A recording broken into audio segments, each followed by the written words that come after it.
آیا تا به حال به این فکر کرده اید که اگر در دنیا دردی وجود نداشت زندگی ما چگونه بود؟ برای مثال همین دندون پزشکی دیگه لازم نبود هی وقت بگیری و این ور بری و اون ور بری و یارو تو اسقاط اتوبوس هم بدون بی‌حسی راحت میتونه زارت دندونتو بکشی بیرون و خلاصت کن. یا مثلا وقتی سری قرار عاشقانه رو داری مخ میزنه هیچ چیزی تو دنیا نبود که حواستو پرت کنه و روی اصل موضوع متمرکز میموند. اگر زبونم لال بچه‌تون تو خیابون از راه مدرسه که میومد تصادف میکرد دیگه لازم به پلیس و آمبولانس و اینو ببره اونو بیاره برو بیمارستان معطل شو اینا نه، خودش میامد خانه. یا مثلا شما صحنه جنگ تجسم کن، این شلیک میکنه اون تیر میخوره اون زخمی میشه میفته 10 نفر بیا ببر اینا هیچی نمیفهمید، راحت به جنگشون ادامه میدادن، خیلی هم مفیدتر بودن. اگر یه وقتی به عمل جراحی لازم داشتی اینقدر بیبر و بیار و نمیدونم بیهوشش کن و حساسیت بده و پا بشه پانش، این داستانا رو نمیخواست، راحت تیغم انداختن کار خودشونو میشه.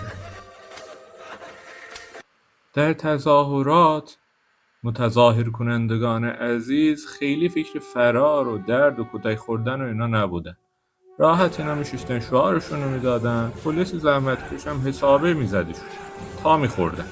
مردم الکی از جک و جونور نمیترسیدن که اونا رو بگیر و بگز و بپرن و جونور کار خودشو میکرد و میذاش میرفت. مردم هم دیگه سرنوشتشون با کرام الکاتبین بود اگر احساس نمیکردن. درده کوچیک مثل نمیدونم شست پات خورد به میز و آرنجت خورد تو دیوار، نمیدونم دستگیری در رفت تو اینا هیچ وقت شما رو از کار زندگی نمینداخت، اصلا متوجه نمیشدی که بخوای وایستی از کار کردی. اتفاقات و حوادث ساده کارگاهی مانع این نمیشد که شما کارتون انجام بدید یا پروژه عقب بیفته.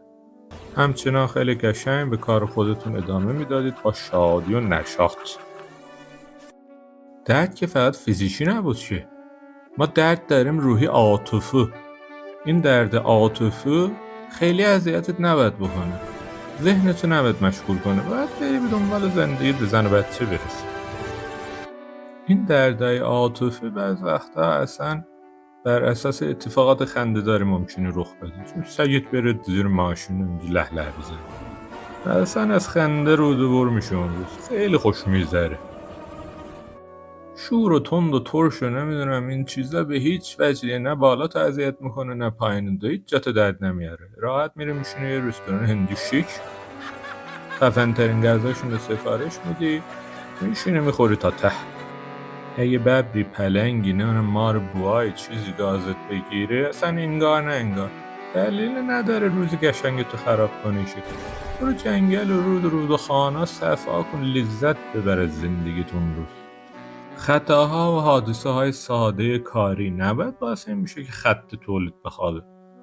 تولید خیلی مهمه، اونم تو این سال عزیز.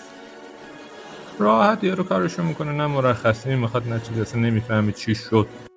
نفهمیدن درد حتی برای این حیوانای بنده خدای بی زبان هم خوبه. مرغ و گوسفند اینا رو میری درستم مندازی تو آب جوش، بیا ببین اینو نگاه کن مثلا ببین چه کیفی داره میکنه، عشق میکنه واسه خودش. وقتی درد و مرد و اینا رو نفهمی هی الکی وقت دکتر این دکتر اون دکتر کمردرد پادرد نمیگیری پاشی بری هی وقت دکترای عزیزو بگیری. اینا هم به کارهای دیگرشون میرسن، واسه روحیه‌شون هم اینجوری خیلی بهتر. بله این چیزایی بود که حالا من به ذهنم رسید دیگه، حالا ایشالا بعداً باز در خدمتتون هستم.